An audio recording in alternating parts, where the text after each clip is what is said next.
한국 정부의 강도 높은 대응과 현지 단속으로 캄보디아 전역의 범죄 단지들이 급히 비워지고 있지만 범죄 조직들이 육로를 통해 인접국 라오스의 골든 트라이앵글 지대로 대거 이동하고 있는 것으로 확인돼 새로운 우려를 낳고 있습니다.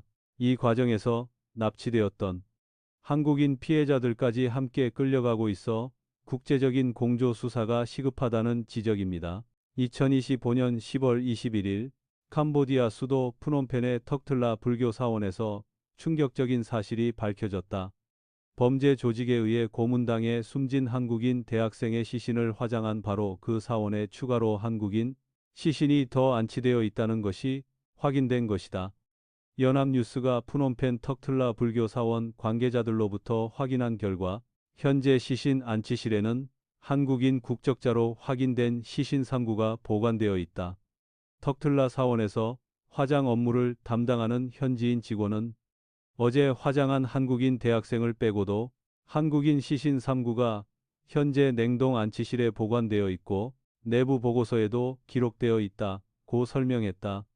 더욱 충격적인 것은 이 직원이 밝힌 추가 정보였다. 냉동 안치실에는 시신 100구를 층층이 보관할 수 있는데 현재 100구가 거의 꽉 찬 상태라고 덧붙였다. 사원 내부 보고서에는 한국인 시신 3구의 성별이 모두 남성으로 기재되어 있으며 사인은 일제히 심장마비로 기록되어 있다. 외교부는 캄보디아 프놈펜 턱틀라 사원에 50대 중반 1명, 60대 초중반 3명 등 한국인 남성 시신 4구가 안치되어 있으며 4명 모두 병사한 것으로 파악된다고 밝혔다. 현재까지 4명 모두 범죄 연루 정황은 파악된 바 없다고 외교부는 전했다. 다만 캄보디아에서는 병원 의사에게 돈을 주고 사인을 심장마비로 바꾸는 경우가 있어 실제 사인과 기록이 불일치할 가능성을 배제할 수 없는 것으로 보인다. 턱틀라 사원은 캄보디아 수도권 일대에서 화장시설을 갖춘 몇 안 되는 곳으로 현지에서 사망한 외국인 대부분이 이곳에서 장례를 치른다. 캄보디아인들은 가족이 사망하면 전문업체를 불러 주로 집에서 화장한다. 10월 20일 캄보디아 프놈펜 턱틀라 사원에서 지난 8월 캄보디아 깜포주 보코산 인근에서 살해된 채 발견된 한국인 대학생 박모 22씨에 대한 한국과 캄보디아 양국의 공동 부검이 실시되었다. 국립과학수사연구원 법의관이 주도하고 경찰청과 경북경찰청 수사관이 참여한 부검은 현지 시간 오전 10시 35분부터 오후 1시 30분까지 약 3시간가량 진행되었으며 오후 1시 40분부터 화장 절차가 시작되었다. 박 씨의 시신은 지난 8월부터 2개월 넘게 이 사원 내 안치실에 보관되어 있었다. 한국과 캄보디아 양국 당국은 박 씨의 시신을 공동 부검한 뒤 화장했고 유해는 74일 만인 10월 21일 한국 시간으로 오전 7시 인천국제공항을 통해 한국으로 송환되었다. 같은 날 오후에는 추가 사망 사건도 발생했다. 외교부에 따르면 10월 20일 오후 8시께 현지 시간 캄보디아 시아누크빌의 한 호텔 객실에서 50대 후반 한국인 남성이 사망한 채 발견되었다. 현지 경찰이 우리 교민회장을 통해 대사관에 이 같은 사망 사실을 알려왔고 주캄보디아 대사관은 우선 현지 교민회장에게 현장 확인을 요청했다. 교민회장은 현장에서 사망자의 여권 및 유서로 추정되는 메모, 휴대전화 등을 확인했다. 정확한 사망 경위나 원인은 확인되지 않고 있으나 현재까지 별다른 범죄 혐의점은 없는 것으로 알려졌다. 캄보디아의 범죄단지 문제는 2020년대 초반부터 본격화되기 시작했다. 이른바 웬치로 불리는 이 범죄단지들은 중국 정부가 2020년대 들어 자국 내 삼합회와 같은 범죄 조직에 대한 대대적인 단속을 벌이자 규제가 약하고 부패가 만연한 동남아시아 국가로 거점을 이전하면서 형성되었다. 특히 중국의 1대1로 정책으로 대규모 자본이 유입된 캄보디아 시아누크빌은 카지노와 리조트가 난립하는 과정에서 치안 공백이 발생하며 범죄의 온상이 되었다. 2020년부터 삼합회 등 중화권과 동남아시아권의 범죄 조직들이 대포 통장 거래, 취업 사기 등의 방법으로 사람들을 유인하여 범죄에 이용하도록 납치해오는 대규모 범죄 단지를 조성했다. 이 범죄 단지들은 외부와 단절된 전형적인 닫힌 사회를 형성하고 있다. 총책으로 불리는 중국인이 단지를 캄보디아 정부로부터 임대 형식으로 빌리고 그곳에 중국 지부, 한국 지부와 같은 조폭들의 범죄 커뮤니티를 만들어 사기, 도박, 성매매, 리딩방 운영을 포함하여 각종 고문과 심할 경우 살인까지 빈번히 일어나고 있다. YTN 취재진이 수개월 감금 생활을 한 남성을 통해 입수한 범죄단지 내부 약도에 따르면 복호산 3단지로 불린 산속 범죄단지 안에는 무려 100동이 넘는 건물이 세워져 있었다.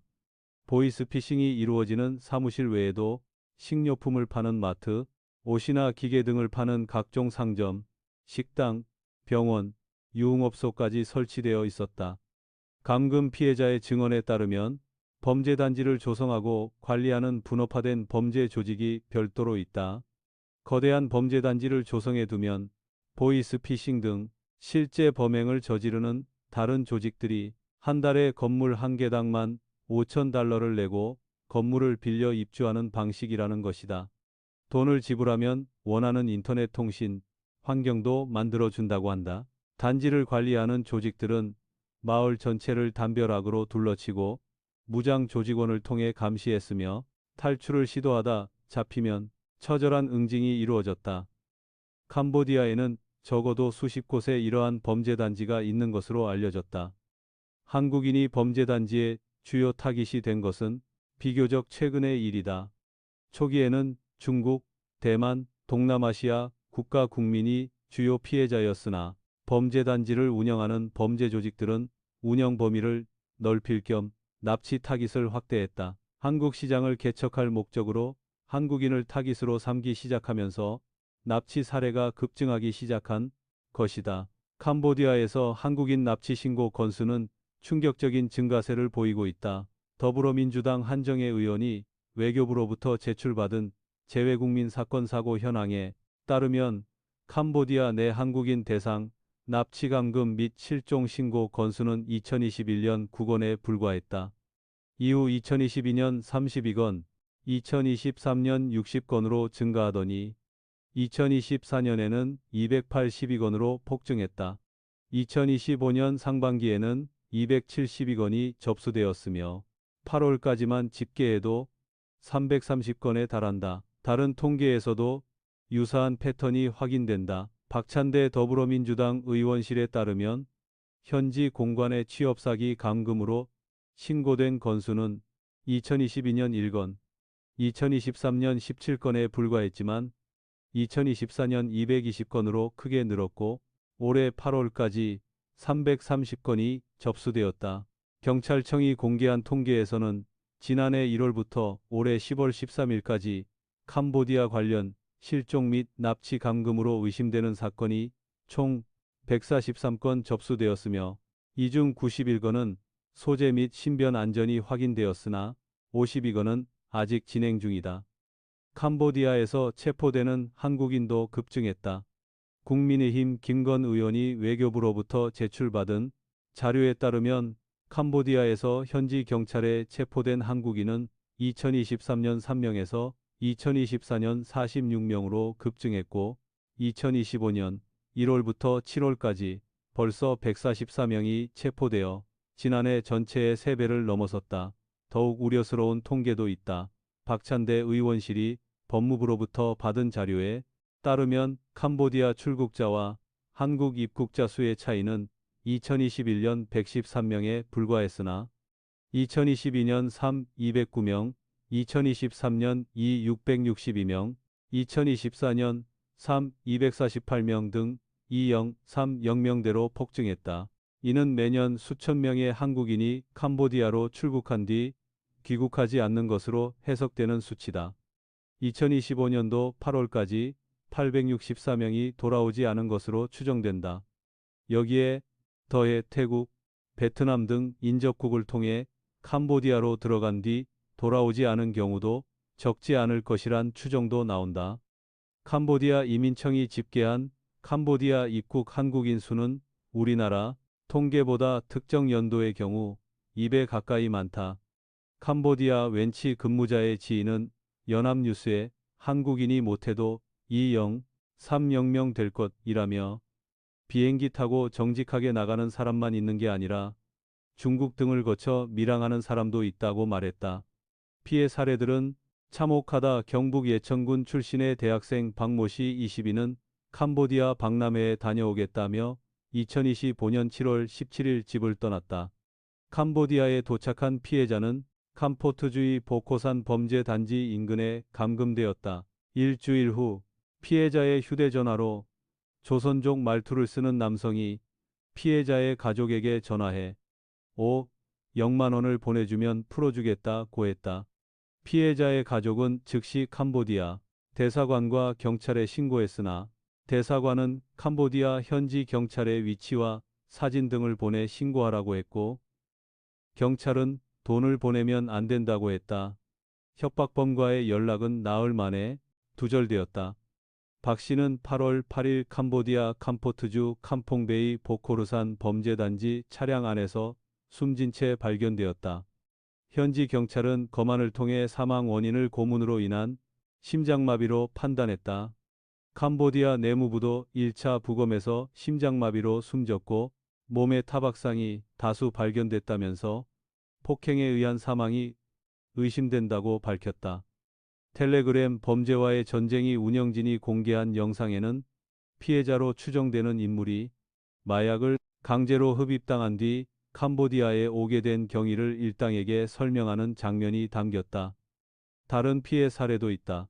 IT 관련 업무를 하면 월 800만 원, 일 500만 원의 수익과 1인 1식 숙식, 항공편을 제공해 준다는 광고를 보고 2025년 2월 캄보디아를 찾았던 27세 남성은 말다툼 후 귀국시켜주겠다며 차에 태워졌지만 공항이 아닌 포이펫의 범죄단지로 끌려갔다.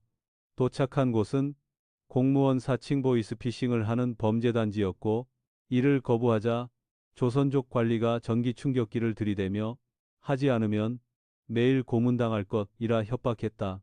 그는 100여 일간 쇠파이프와 전기 충격기로 구타당하며 수갑에 묶인 채 생활했다.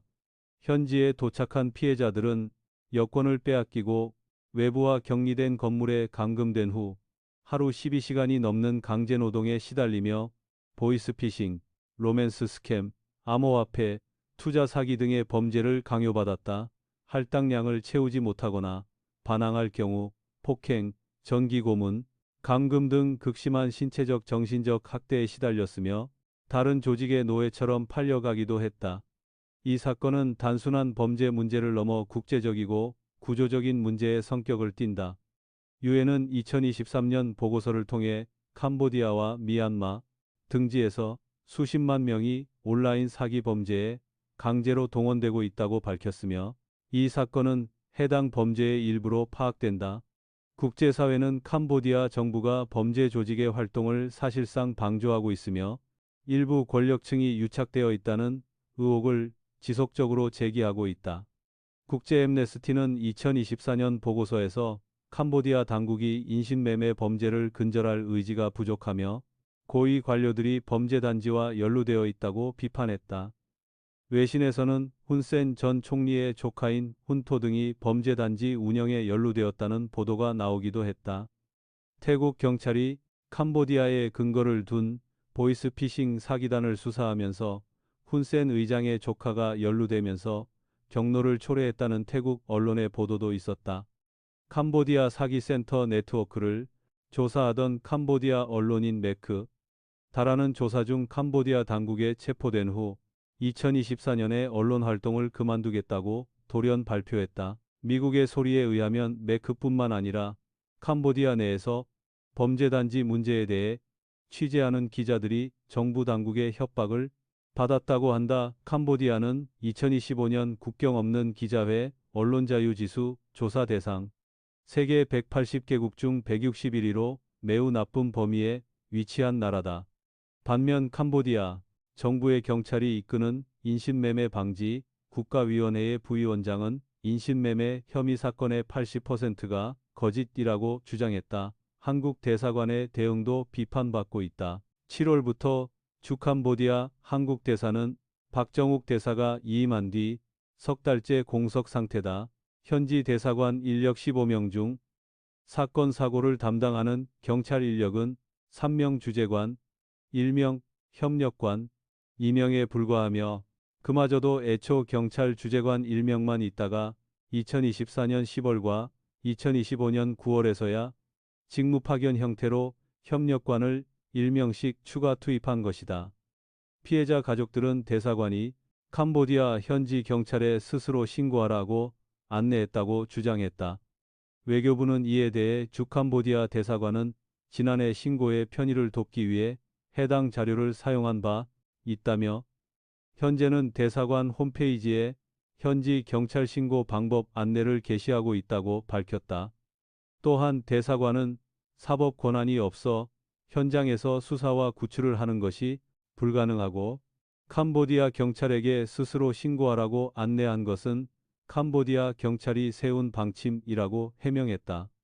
그러나 부패한 캄보디아 경찰이 범죄단지와 유착하고 있는데 대사관이 너무 원칙만 고집한 것이 아니냐는 비판이 이어졌다. 한국 대사관과 한인회의 도움으로 탈출하여 경찰서를 찾아 대사관 직원의 도착을 기다리는 동안 피해자를 납치한 갱단원이 총기를 소지한 채 경찰서로 들어와 서장과 농담을 주고받았다는 경험담이 보도될 정도다. 사건 해결의 또 다른 어려움은 일부 피해자가 감금 상태에서 벗어나기 위해 다른 사람을 유인하는 등 범죄에 가담하는 경우다. 이들은 감시자 역할을 하거나 새로운 피해자를 모집하는 데 동원되며 피해자인 동시에 가해자가 되는 복잡한 상황에 놓이게 된다.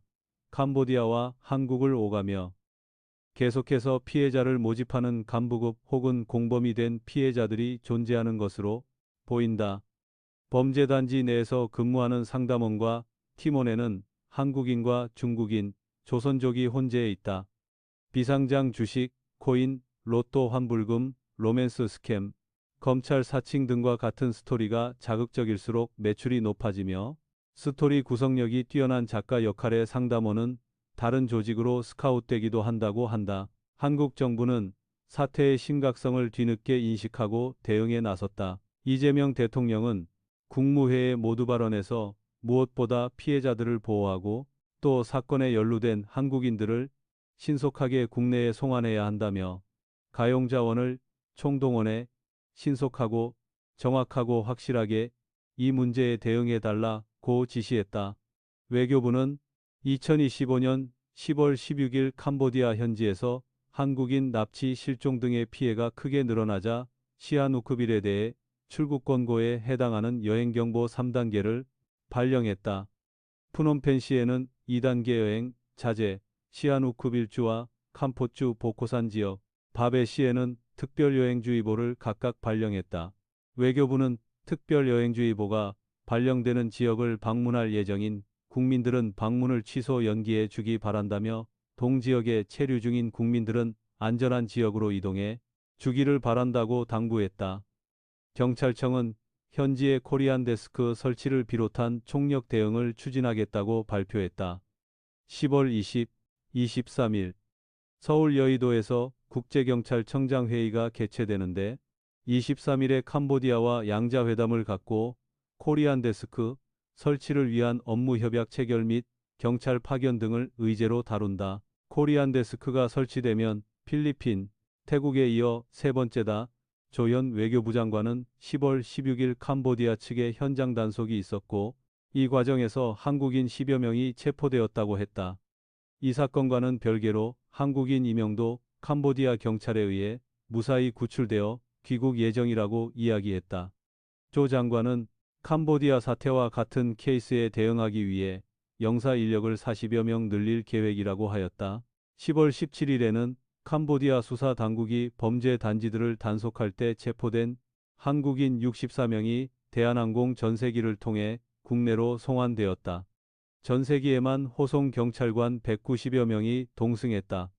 경찰은 이들 중 59명에 대해 구속영장을 신청했으며 대부분 캄보디아 범죄단지에서 보이스피싱이나 로맨스 스캠, 코인 투자 사기 등 온라인 사기 범죄 등의 가담한 혐의를 받고 있다. 더불어민주당 박찬대 의원은 9월 30일 재외국민 보호 체계를 강화하는 재외국민 보호를 위한 영사조력법 일부 개정안을 대표 발의했다. 개정안의 골자는 외교공관의 기능을 신고 안내 중심에서 탐지 대응으로 전환해 주재국의 정세, 안전 상황 및 재외국민 사건 사고, 추이 등을 수집 분석하도록 한 것이다. 인천 프놈펜 항공 노선을 운항 중인 대한항공과 아시아나항공은 2025년 10월 16일 올해 출발 캄보디아행 항공편 구매자들의 예약 취소 위약금을 면제한다고 발표했다. 캄보디아행 항공편 운항이 축소되고 여행 상품 판매가 중단되었으며 일부 지방자치단체는 캄보디아와의 교류 사업을 잠정 중단했다. 2025년 10월 중순을 기준으로 캄보디아 전역에 존재하던 범죄단지들이 대한민국 내에서 이어지는 언론 보도와 대한민국 정부의 대응 이후 대거 비워지고 있는 것으로 확인되었다. 푸놈펜 근교의 태자단지, 망고단지, 원구단지 등이 폐쇄되거나 탈출 행렬이 포착되었다. 그러나 새로운 우려도 제기되고 있다. 다수의 캄보디아 범죄 조직 일당들이 육로를 통해 인접국인 라오스로 이동하고 있다는 것이다. 이러한 과정 속에서 납치된 피해 한국인들이 라오스로 끌려가고 있으며 범죄 행위에 가담한 한국인들도 라오스로 이동하고 있다. JTBC의 보도에 따르면 범죄단지 운영 조직들 대다수가 라오스의 골든 트라이앵글 지대에 새 범죄단지를 조직했으며 육지로 밀입국을 하기 때문에 출입국 기록도 남지 않는다. 현재 상황은 여전히 유동적이다. 턱틀라 사원에 안치된 한국인 시신들의 정확한 사인을 밝히는 것부터 여전히 캄보디아에 남아있거나 라오스로 이동한 한국인들을 구출하는 것까지 해결해야 할 과제가 산적해 있다. 캄보디아 정부와의 외교적 갈등, 부패한 현지 경찰과의 공조 문제, 피해자인 동시에 가해자가 된 한국인들의 법적 처리 문제 등 복잡한 이슈들이 얽혀 있다. 전문가들은 이 문제가 단기간에 해결되기 어려울 것으로 전망한다.